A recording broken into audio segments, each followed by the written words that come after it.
So my name's Lynch, I work for Red Mason Heritage Masonry Services and we restore historic brickwork and traditional buildings. We undertake a lot of repointing work, a lot of lime mortar work, gauge brickwork, tuck pointing, really just restoring historic brickwork to its former glory. So we're working on a 16th century property. It's a lovely English traditional kind of Georgian style farmhouse, and its masonry is really traditional. It's lime mortar, it's a ruled joint, and they're handmade wood-fired bricks, so very soft. Obviously a really nice brick, so something we want to try and save and make sure that we damage as minimal as possible. So being able to then reverse units of bricks or reverse units of masonry with the Arbortech allows us to use the exact same historic fabric of the building. We're not having to put new bricks in, we can turn around and it's actually all part of the original.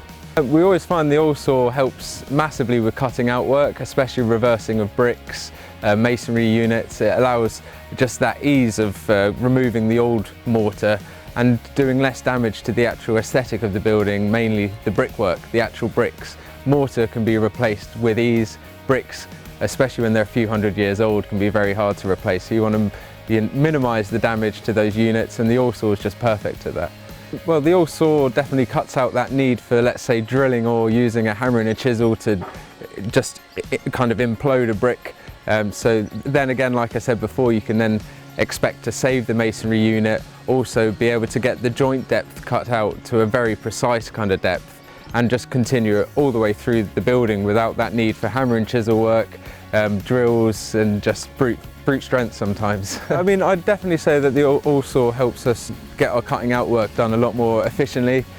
It saves that kind of headache of thinking I've got to spend ages of time with a hammer and chisel, and it definitely allows us to stay within budget, because on some buildings you could be talking months of cutting out work, and whereas an Arbortech you could get a team of you with a few saws. Yeah, you're going to have the cost of a few sets of blades, but actually you can cut that time frame down to a very smaller window, which can just allow progression, especially when you're up against the weather.